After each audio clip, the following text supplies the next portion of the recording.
O cristão pode fumar cigarro? Para algumas pessoas é uma pergunta absurda, para outras é uma questão extremamente polêmica. A gente já gravou aqui no canal um vídeo sobre se o cristão pode provar bebidas alcoólicas. No vídeo de hoje a intenção é falar um pouco sobre cigarro, maconha, cachimbos, charutos, narguilés, cigarrilhas de maracujá bougainville e outras cocitas más. Fumar é realmente pecado? Mas Spurgeon fumava? Por que é que a gente fala que fumar é ruim porque faz mal para a saúde, mas sim top de Burger King? E maconha, o crente pode fumar se ele der uma passadinha ali na Colômbia? A gente vai tentar responder essas questões de forma bíblica no vídeo de hoje aqui no Dois Dedos. Então fica aí que o vídeo de hoje quer te livrar da chupeta do diabo.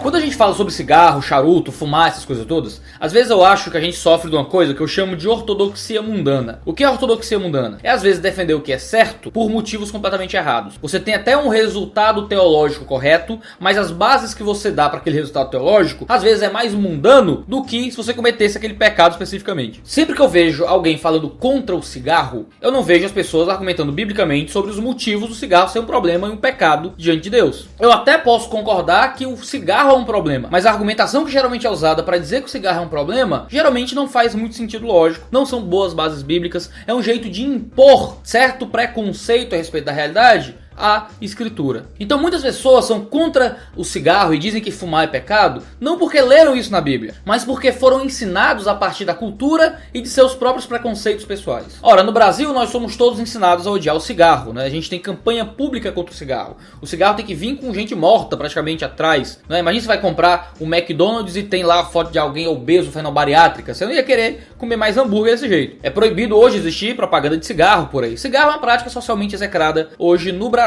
muito por causa de campanha governamental, muito por causa do SUS, certo? Porque se as pessoas fumam, elas ficam mais doentes. Se elas ficam mais doentes, vai dar mais gasto para o Sistema Único de Saúde. O governo não quer mais gastos, ele não quer ter que gastar dinheiro para cuidar da sua vida. Por mais que o governo retire o seu dinheiro dizendo que vai cuidar da sua vida, eles preferem gastar isso com verba de gabinete. Então eles lhe proíbem de fumar. Eles dizem que fumar é uma coisa terrível, pecaminosa, vai acabar com a tua vida. Proibido fazer propaganda disso. E as pessoas no Brasil acabam todos aceitando juntos ali que o cigarro é uma coisa abjeta e terrível para a vida do ser humano. O ódio nacional ao cigarro em contextos religiosos não vem da escritura. Não vem de texto bíblico. Vem de mera conformidade cultural. Nós somos frutos do nosso meio também no contexto teológico. Mas nem sempre as coisas são assim, certo? Você pensa nos puritanos que fumavam muitas vezes. Pensa em Spurgeon que fumava. Pensa em C.S. Lewis que fumava. Pensa em igrejas de outros países. A igreja reformada canadense, é muito engraçada a história que eu ouvi uma vez, de que eles são contra o consumo de álcool, são plenamente abstêmios. O pastor termina de um culto que ele pregou fervorosamente sobre como o álcool tem destruído famílias, e vai todo mundo pra porta da igreja fazer uma rodinha e fumar. Tanto o pastor quanto os adolescentes e coisas assim. Você tem contextos culturais muito distintos, que quando a gente conhece outras culturas e percebe o modo como outros povos se relacionam com o fumo, a gente às vezes vence alguns preconceitos que a gente tem de entender, eita, será que eu odeio o cigarro mais por uma questão cultural do que por uma questão realmente bíblica? E olha que eu não tô nem entrando ainda na questão de se fumar é pecado ou não é. Você pode estar ouvindo eu dizer isso e dizer, tudo bem, se a base é ruim, então cadê a base bíblica? Me dá a base bíblica. E esse já é um sentimento errado. A gente não tem que impor um desejo nosso a respeito da prática dos outros àquilo que a Bíblia diz. A gente tem que estar sujeito àquilo que a Bíblia estabelece. O que a Bíblia diz é fundamentalmente mais importante que nossas preferências pessoais. Você não tem que assistir esse vídeo dizendo, tá bom, Iago, então cadê a base bíblica para dizer que é pecado? Ah, se isso não for base bíblica, então como é que a gente vai dizer que é pecado? Muitas vezes os jovens chegam pra mim assim, pastor, mas se esse versículo não significa isso, como é que a gente vai dizer que tal coisa é pecado? Como que dizendo isso tem que ser pecado? Me dá um jeito aí, arruma um jeito aí, professor, para esse negócio ser pecado. Nós não temos que sujeitar a escritura àquilo que a gente imagina, a gente tem que se sujeitar àquilo que a escritura diz. Se a escritura não condenasse o cigarro em nenhum nível, você aceitaria que não é pecado? Ou você ia tentar arrumar um jeitinho? Isso é uma meditação importante para mudar o nosso interior no nosso contato com a escritura. Todos nós temos nossas preferências pessoais. A gente tem que ter a submissão àquilo que o texto bíblico diz. E a primeira coisa que a gente precisa falar de forma geral sobre o cigarro é que, por mais que coisas fumáveis já existissem no período bíblico, a escritura não fala absolutamente nada sobre isso. A escritura não condena o cigarro, a escritura não fala de cigarro, a escritura não proíbe o fumo de forma alguma, não existe nada na Bíblia que fala sobre isso. Então a gente não pode olhar para o cigarro como se ele por si só fosse uma coisa pecaminosa. Sexo antes do casamento é pecaminoso, a Bíblia condena. O assassinato é pecaminoso por si só. A embriaguez na escritura é pecaminosa por si só. São coisas que são pecado. Fumar não é descrito na escritura como pecado. Então fumar não pode ser chamado de pecado num primeiro momento, assim claro e estabelecido como a gente gostaria que fosse torce muitas vezes. Em 1 João, o apóstolo fala que o pecado é a transgressão da lei. Se não existe lei contra o cigarro, então não existe pecado envolvido com o simples ato de fumar, pura e simplesmente. Você não peca por fazê-lo. Agora, esse é o grande ponto aqui que tem que ser colocado. Mas será que quando fumamos não cometemos outros pecados ou nos sujeitamos a outras falhas morais que a Escritura condena? Aí é a pergunta que tem que ser feita. Porque se a Escritura não condena o ato de fumar, pura e simplesmente, certamente a Escritura condena outras coisas que estão intimamente relacionadas ao ato de fumar. E é importante a gente saber do que é que a gente está falando quando a gente argumenta coisas relacionadas ao uso do cigarro. Dito isto, vamos falar aqui pelo menos em 3 níveis de argumentação a respeito de cigarro. Eu quero falar primeiro de maconha e coisas assim. Eu quero falar de cigarros comerciais, como a gente conhece, e de outras coisas que se fuma geralmente, como cachimbos e charutos. Eu quero lidar com essas 3 coisas porque são 3 níveis, 3 tipos de argumentação um tanto diferentes. Então vamos lá. Maconha e coisas assim. Vou falar de maconha como uma droga que é fumada um tanto mais leve, mas outras drogas também são fumadas, como o crack, por exemplo. Você fuma o crack, você fuma maconha. Os efeitos no organismo são certamente muito distintos. Enquanto com o crack você vira um zumbi, com a maconha você vira só militante do PSOL. O que será que é pior?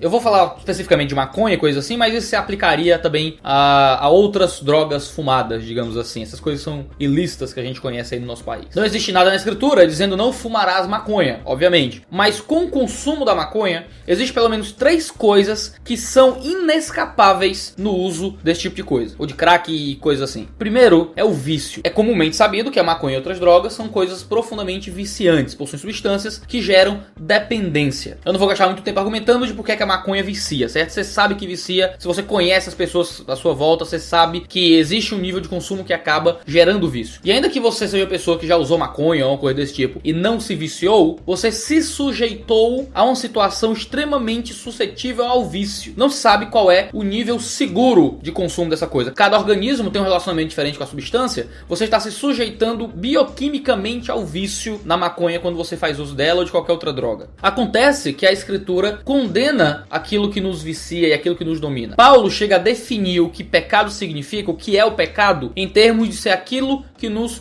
domina. Ele fala que tudo é lícito, todas as coisas que existem são lícitas, mas não posso me deixar dominar por nenhuma coisa. E o pecado aqui é definido em termos de aquilo que te domina, aquilo que te escraviza, aquilo que de alguma forma toma conta de você. 1 Coríntios 6:10 diz que viciados não entrarão no reino dos céus. Existe um aspecto em que o vício, essa dependência moral e bioquímica talvez a esse tipo de substância, seja algo que te separe de Deus, te separe do reino de Deus. É importante que aquilo que vicia, aquilo que te domina e te escraviza, é um elemento perigoso e pecaminoso no teu relacionamento com a realidade. Você tem que ter medo da maconha e de outras coisas por causa dessa suscetibilidade ao vício que essas coisas trazem pra você. Mas em segundo lugar, a maconha também tem um problema muito específico, que é o problema da embriaguez. Claro, a maconha não é bebida. Você não vai ficar bêbado no sentido de quem bebe cachaça, mas você vai passar pelo mesmo estágio de embriaguez, teoricamente, que seria o da bebida. A Escritura condena profundamente a embriaguez, essa vida inebriada em que você perde o teu contato com a realidade. E todas as condenações bíblicas à embriaguez se aplicam ao tipo de embriaguez que é causada não pela bebida, mas pelas drogas. Ninguém fuma maconha ou qualquer outra droga mais pesada para permanecer na realidade ou para aguçar seu sentimento com relação à realidade. É justamente para sentir uma outra percepção da realidade fora daquilo que as coisas realmente são. Eu fumo maconha para relaxar, eu fumo para ficar doidão, eu fumo para...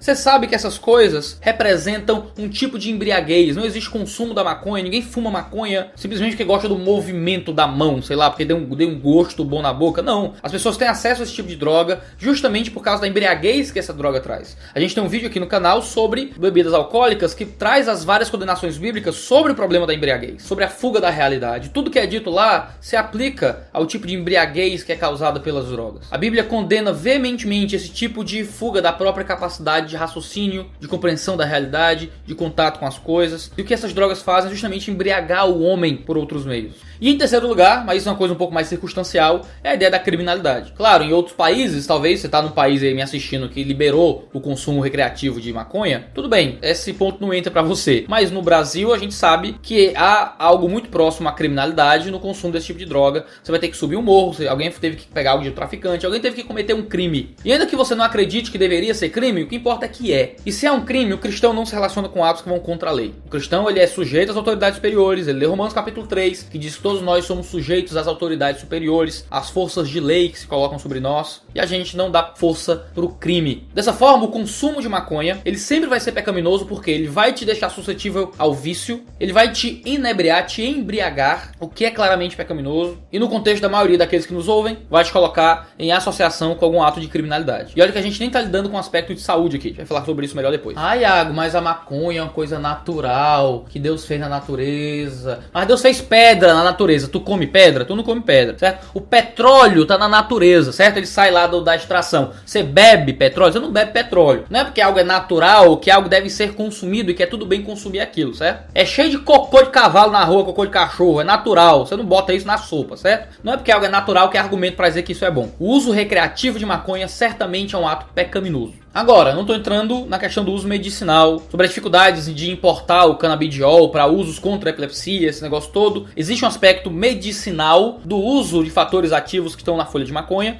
Eu não quero entrar nessas questões porque já é um outro assunto. Eu estou falando do uso recreativo do cigarro e coisas assim. Eu não estou falando sobre usos medicinais de certas substâncias. Aí já é outra coisa, outro debate, é outro vídeo, tá bom? Certo, a gente lidou com a maconha, mas e os cigarros comerciais? Aqui é outro nível de argumentação porque é outro tipo de substância. Aqui eu estou falando do cigarro que você compra, que as pessoas geralmente fumam por aí, certo? Novamente, nada na Bíblia fala contra o cigarro, não fumarás, sei lá. Mas entra questões às vezes muito próximas à questão da maconha. Primeiro, talvez seja a questão principal, é a questão do vício. Há um potencial altíssimo para o vício no uso de cigarros. Das milhares de substâncias que estão dentro do cigarro, a nicotina certamente é a única que vicia. Pelo menos é o que dizem por aí, que só a nicotina no cigarro tem poder viciante. Mas a nicotina tem um poder muito forte de escravização moral também e bioquímica do indivíduo para o consumo de cigarros.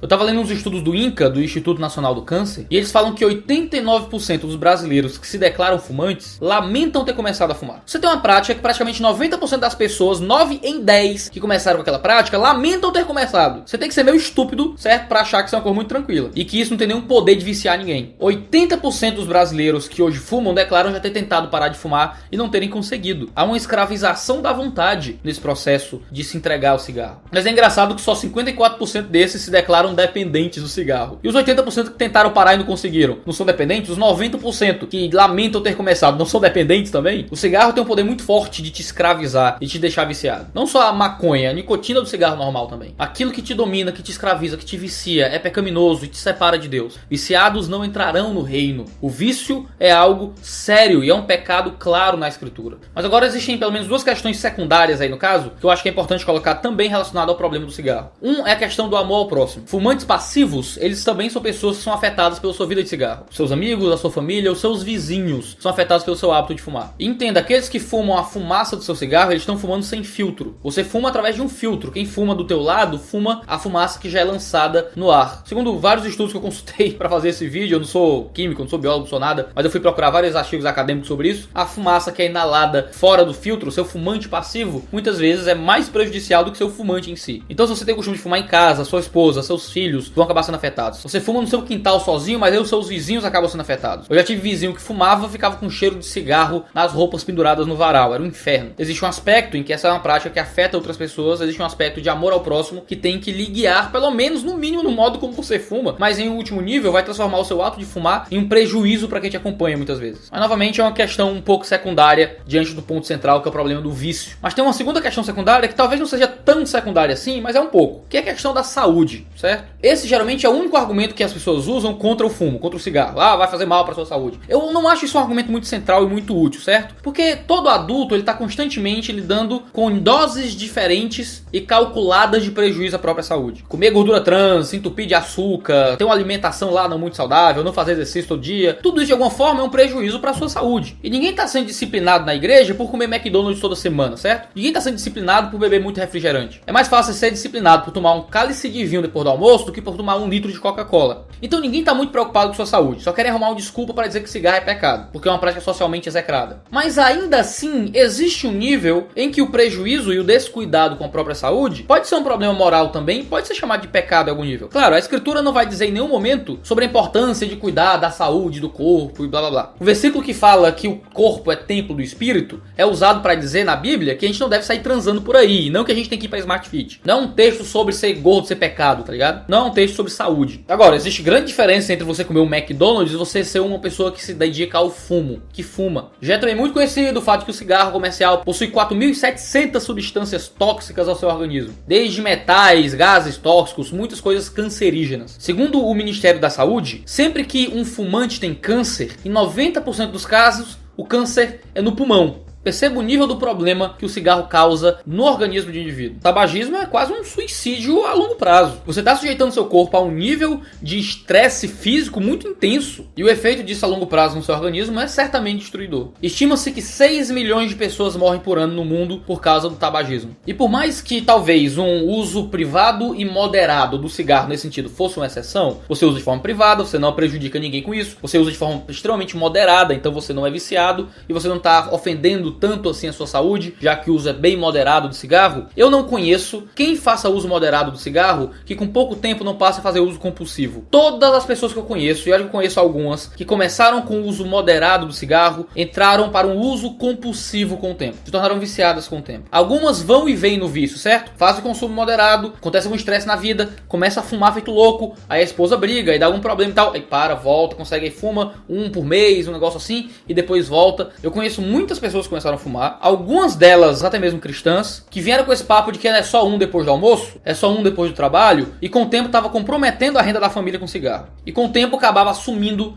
cara, eu tô viciado. E eu digo, a maioria dos casos e tal, por mera precaução, porque eu sei que na internet tem exemplo pra tudo, parece gente lá de São José do Bipimbu, pra dizer que não, eu fumo um cigarro por mês há 30 anos, sei lá. Mas de todos os casos que eu já conheci na minha vida, todo mundo que começou com consumo moderado, ou parou de fumar, ou foi pra consumo compulsivo, por causa do aspecto do vício. Então, por mais que alguém que diga que fuma só um pouquinho aqui e ali e tal, se escape desse aspecto, dessas condenações relacionadas ao cigarro, essa pessoa só não tá fazendo consumo compulsivo ainda, porque ainda vai chegar lá. Ele não vai permanecer nesse momento, com muita certeza, com muita propriedade pode dizer isso. É muito raro, e eu acho que é realmente impossível, não existe, eu acho, deve existir pouquíssimos casos de pessoas que conseguem fazer uso moderado de cigarro. E digo mais, será que é sábio você se sujeitar e sujeitar a sua saúde, sujeitar a sua própria moralidade a uma substância que o consumo moderado pode causar vício e dependência? Ao contrário do álcool, que você precisa de um consumo um pouco mais firme e de embriaguez para poder se tornar dependente daquilo, qualquer consumo do cigarro pode te tornar dependente dele. Será que um cristão que entende que o domínio próprio é uma característica de quem tem o Espírito Santo e que entende que pessoas viciadas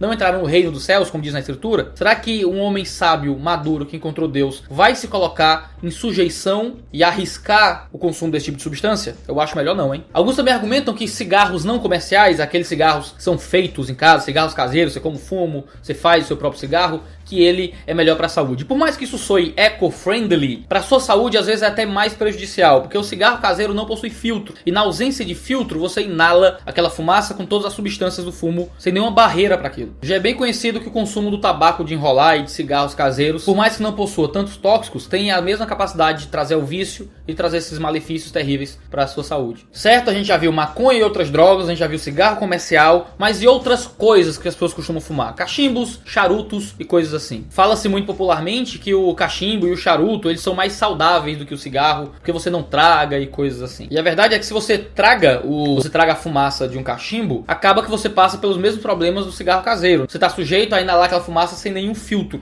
o que pode ser ainda mais prejudicial para o seu pulmão. Mas a gente sabe que o normal é que charutos e cachimbos não sejam tragados, não se puxe o ar para o pulmão, apenas para a boca, por causa do sabor que aquilo deixa do paladar e coisas assim. Então, se você não tragar, então não vai viciar, não vai fazer tanto mal à saúde, então tudo bem. Você fuma charutos e cigarros como se geralmente deve ser fumado, sem tragar aquela substância? Primeiro, a gente tem alguns problemas. A gente sabe que a fumaça do charuto e do cachimbo chegam também ao pulmão, ainda que em menor quantidade. Você respira a fumaça que sai de alguma forma. Agora, o fato de você deixar a fumaça armazenada na boca, ao invés de inalar para o pulmão, aumenta muitas vezes a chance de você ter câncer de boca e câncer de garganta. O que faz com que o prejuízo para a sua saúde às vezes seja também tão grave quanto do cigarro comercial. Mas a gente já falou que a questão de saúde, por mais que seja extremamente relevante, não é a questão principal para dizer que algo é pecaminoso. Mas o vício afeta aqueles que fumam charuto e cachimbo da mesma forma daqueles que fumam cigarros comerciais. As folhas de tabaco, dos quais um charuto é feito, são extremamente potentes e extremamente danosas para o pulmão. E possuem uma quantidade de nicotina nicotina muito mais alta do que aquela que é encontrada em cigarros. Se você traga a fumaça de um charuto,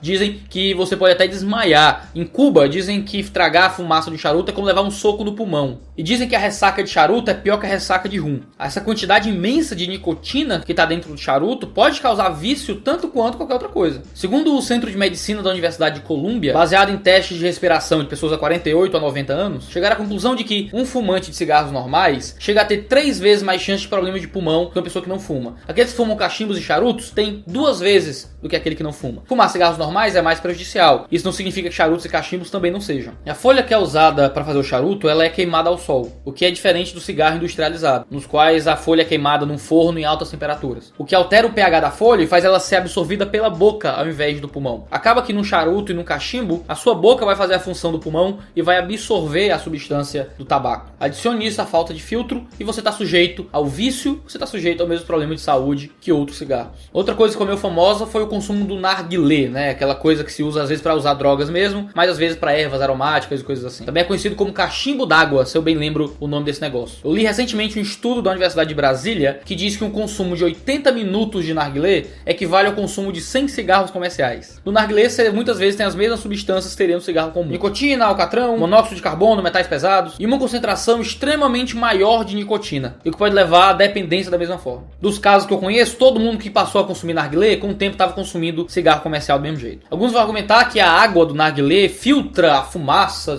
mas isso também é mito, só deixa a fumaça mais fria, o que, por sinal, aumenta e potencializa as doenças que podem ser causadas. Então, dito tudo isso, vamos fazer aqui um resumão de tudo que a gente colocou. A gente sabe que a Bíblia não condena o cigarro por si só, não existe nenhum não fumarás, não inalarás fumaça, ou qualquer coisa parecida na Bíblia, não diz nada sobre isso. Porém, maconha é inebriante e altamente viciante, o que faz com que seu consumo sempre lhe coloque em uma situação de pecado, uma situação de ser sujeito ao vício e de embriaguez. Duas coisas totalmente condenadas na escritura. Cigarros normais, os comerciais que a gente compra por aí, não são exatamente inebriantes, mas são também viciantes, podem se sujeitar ao vício da mesma forma, o que é um pecado extremamente condenado para a escritura, e também representam uma bomba para a tua saúde e para o teu organismo, algo também a se considerar. Se a gente tem que cuidar da natureza, tem que cuidar do mundo, tem que cuidar das coisas, cuidar de nós mesmos também deve fazer parte de algo moralmente correto, segundo a escritura. Talvez o consumo moderado e privado de cigarro não representasse então um pecado, já que não entraria nessas outras coisas, mas ninguém faz consumo moderado e privado de cigarro porque não consegue, porque o cigarro vai te deixar viciado com o tempo. Então o consumo recreativo de cigarros certamente vai te levar a uma situação de pecado. Charutos, cachimbos e afins podem fazer talvez menos mal para a saúde do que um cigarro comercial e certamente menos que maconha, mas também fazem um considerável mal, mas, e mais importante, acima disso, te sujeitam igualmente ao problema do vício, ainda que possuam menos potencial viciante muitas vezes. Por ter menos potencial viciante, muitas pessoas consomem de forma moderada cachimbos e charutos. Eu conheço várias pessoas, de crentes comuns a pastores, que fazem consumo moderado de cachimbo e de charuto, e que não estão sujeitos a vícios mais variados, que consomem de forma bem moderada, com frequência bem espaçada, esse tipo de coisa. Dessa forma, talvez o consumo moderado, correto, né, sem tragar e coisas assim, e privado de cachimbos e charutos, não entrasse nessas condenações que a escritura coloca a respeito do fumo. E talvez não pudesse ser enquadrado diretamente como um pecado, segundo a escritura. Ainda assim, pelos riscos relacionados, é uma decisão de homens adultos que pagam as próprias contas, que respondem à sociedade por aquilo que fazem, não de gente barbada que mora com os pais. É uma decisão de pessoas que assumem o risco e a responsabilidade por aquilo que fazem. Eu acho isso legal? Não é um costume meu. Não tem charuto aqui em casa, não tem cachimbo aqui em casa, não tem cigarro aqui em casa. Mas eu não tenho autoridade bíblica para que um irmão que ganhou um charuto porque o filho nasceu, resolve fumar aquilo ao invés de jogar fora. Ou então algum pastor maduro que traz ervas aromáticas de viagens pro Oriente e gosta de tomar aquilo num cachimbo e coisa assim. Isso é decisão privada de cada um. Eu não tenho como biblicamente condenar essas pessoas. Por mais que eu ache que é um tanto arriscado brincar com a saúde e esse tipo de coisa, se sujeitar a esse tipo de situação. Mas, novamente, eu não tenho autoridade bíblica para condenar nenhuma dessas pessoas. Mesmo assim, isso é constantemente um prenúncio de porcaria por vir, certo? Primeiro, se for um caso de um jovem, adolescente na igreja, já tá errado, porque ele certamente está indo contra o interesse de seus pais, ele é um adolescente, ele tem que tomar esse tipo de decisão. Agora, se um homem adulto da igreja decide fazer um consumo moderado de charuto ou coisa assim, eu não tenho como proibir ninguém, mas as anteninhas de vinil já ficam eriçadas, certo? Com medo da coisa sempre sair do controle e virar uma outra coisa. Eu morro de medo dessas coisas, certo? Eu morro de medo. Eu conheço pastores maduros que fumam charuto ou cachimbo há anos de forma moderada e privada, nunca foi um problema. Mas eu sempre fico atento porque muitas vezes esse tipo de coisa é só um comecinho para entrar num estado de de devassidão moral com relação a isso muitas vezes muito maior. É um tipo de liberdade para maduros e adultos que conseguem ter domínio próprio e controlar a própria vida. Eu não me sujeito a isso, eu aconselho outros a não se sujeitarem a isso, mas cada um é dono da própria vida nesse sentido. Eu não posso condenar ninguém por aquilo que a Bíblia não condena. É uma liberdade bíblica, mas é uma liberdade perigosa. E nem sempre é muito sábio ficar perto do perigo. Então deixa eu fazer 6 aplicações finais aqui para ajudar ainda a gente a pensar sobre esse assunto. 1. Fumar representa sempre uma prática não recomendada. O conselho geral é sempre foge desse tipo de coisa, não se entrega nunca a esse tipo de situação. Esse sempre vai ser o conselho geral. As regras existem porque 99% das vezes dá certo para 99% das pessoas e todo mundo acha que é 1%. Então é importante ter sempre a noção de qual é a regra geral. Você não é especial, você é uma pessoa comum, você é sujeito a várias paixões, foge daquilo que pode ser mal para você. Cuidado com esse tipo de coisa, não fuma, pelo amor de Deus. Isso te vicia, acaba com tua saúde, te torna uma pessoa desagradável muitas vezes. Foge desse negócio. Todo mundo acha que não vai ficar viciado, até ficar. Se você é uma pessoa inteligente, você não quer passar por isso. Em segundo lugar, todo mundo que eu conheço que fuma, fuma de burro, certo? E por motivos bocós. No seu caso, se você fuma, pode ser diferente, mas todos os meus contatos com a realidade de fumantes era uma vergonha. A pessoa fuma porque acha bonitinho ficar fumando, fuma porque, sei lá, vê o Olavo de Carvalho fumar, fuma porque os amigos conservadores fuma porque acha que vai ser mais descolado, mais rebelde e não sei o que. Isso é idiotice, isso é bobagem. Quando eu era adolescente, ainda não era convertido, eu tentei beber e fumar pra ficar bem com a galera do meu grupoinho e tal, Isso é bobagem, eu não gostava de fumar, eu não gostava de beber e eu fazia só pra aparecer, me forçando a querer, simplesmente para que o público gostasse mais de mim. Aí você começa se forçando a querer para ficar bem com a galerinha e você acaba viciado, como eu vi acontecer com muitas pessoas à minha volta. Se você é uma pessoa que dá importância a conselhos de sabedoria, você foge desse tipo de coisa. Em terceiro lugar, cuidado com as influências que podem te levar ao vício. Às vezes você se relaciona demais com pessoas que fumam, acha que não tem nada demais. Você escuta muitas pessoas que acham que ser contra o cigarro é coisa de esquerda. Eu acho que, sei lá, essa politização de tudo, que fumar é um ato de rebeldia contra o politicamente correto. Então isso é uma idiotice completa. Cuidado com essas pessoas que tentam te influenciar nesse sentido, certo? Em quarto lugar, se submeta à sua comunidade. Se submeta a seus pais, que certamente não vão querer que você fume. Se submeta à sua esposa ou ao seu marido, que vai ser uma das pessoas totalmente influenciadas pela sua prática de fumar. Se submeta a seus irmãos da igreja, que certamente não vão querer isso para a sua vida. Como um ato privado, fumar afeta quem te rodeia. Em quinto lugar, considere que fumar é uma prática socialmente execrada no Brasil. E ao fazer uso desse tipo de coisa, você se submete a possibilidades de escândalo que muitas vezes vão gerar mais mal para tua comunidade, para tua vida, do que o bem que você pode receber pelo sabor do cigarro na boca, ou pelo sabor de um charuto na boca, ou uma coisa assim. Ainda que você acredite que o uso moderado de charuto e cachimbo na sua casa é uma coisa que não vai te levar ao vício porque você consegue descontrolar algo assim, entenda que se os irmãos ficarem sabendo de um negócio desse, é muito provável que você vá se dar muito mal. A gente vive num mundo hoje em que nada é realmente privado e que muita coisa da vida privada acaba vazando para a vida pública. Será que você quer passar por essa situação de muitas pessoas que acham que fumar é coisa do capeta, que tiveram pessoas que morreram por causa do cigarro na família, cheguem contra a sua vida com força, com virulência, com raiva, achando que aquilo é um pecado terrível? Você vai acabar gerando uma desgraça muito grande para a tua própria vida se a sua prática privada e moderada de cigarro acabar se tornando uma prática conhecida publicamente. É um risco que você pode assumir se você quiser. Se você é um adulto que paga as suas contas, que vive a sua vida, tá tudo bem para sua família, ok. Eu não posso ir aí tirar o cigarro da tua boca, mas eu certamente posso lhe dar o conselho de que isso pode dar uma caca muito séria para a sua vida em algum tempo. Então toma cuidado com esse tipo de coisa, conheça a sua comunidade, conheça a sua cultura. Eu posso estar falando como um cearense, uma cultura altamente conservadora, não sei onde você mora, não sei como é que é o mundo que você vive, aí é outra coisa. Mas pela minha experiência rodando o Brasil, é muito pouco provável que uma comunidade local não ache isso um problema sério. E em sexto lugar, cuidado com a influência que você exerce sobre as outras pessoas. A gente tem um vídeo sobre escândalo aqui no canal, é bom você dar uma olhada. Tudo bem que você é um adulto, você paga as suas contas, você cuida da sua vida, você ganhou um charuto de presente quando seu filho nasceu, ou você fuma um cachimbo depois do almoço ou aos domingos, sei lá. Eu acho legal, não é um costume meu, eu não faço isso, mas você tem uma responsabilidade, tanto de domínio pessoal, quanto de cuidado para não levar outras pessoas a participarem com você e acabarem viciadas. Imagina alguém fumando porque sabe, descobriu que você fuma e a pessoa acaba viciada. Você é responsável pela influência que você gerou sobre as pessoas. O que é que você pensa disso tudo? Você preferia que eu dissesse só é pecado, não pode, fuma nunca, tá errado? Eu não posso falar aquilo que a Bíblia não fala, mas a gente chega à conclusão de que fumar praticamente quase sempre é pecado. Se você fuma, muito provavelmente você está em pecado contra Deus e você tem que largar isso para poder viver uma vida correta diante do Senhor. Deus condena o vício, Deus condena a embriaguez. Você tem que considerar com mais cuidado aquilo que você está causando contra a sua saúde e ter medo de ficar andando perto do abismo da sua liberdade e prestes muitas vezes a cair em muitas coisas. Ficou claro o que eu quis pontuar aqui? Espero que sim. Esse vídeo é uma tentativa de responder com maturidade biblicamente aos pontos que muitas muitas vezes são colocados com respeito a cigarro. Comenta aqui embaixo, vamos conversar, vamos discutir sobre isso. Se alguma coisa tiver sido explicada de forma errada, ou se eu tiver errado em alguma coisa, estou muito aberto a aprender e a ser instruído. Pode comentar aqui embaixo pra gente ir crescendo. Quem sabe eu posso gravar um adendo a esse vídeo se alguma coisa tiver ficado explicada de forma um pouco errada, certo? Mas lembre-se sempre de estar em sujeição à sua própria igreja local e aos irmãos que estão à sua volta. Você não responde a um pastor que está falando na internet, você responde ao seu pastor, certo? Eu tô dando aqui o padrão bíblico diante de Deus de como as coisas funcionam. Então muito obrigado por nos acompanhar até aqui. Valeu, negada, e tchau, tchau.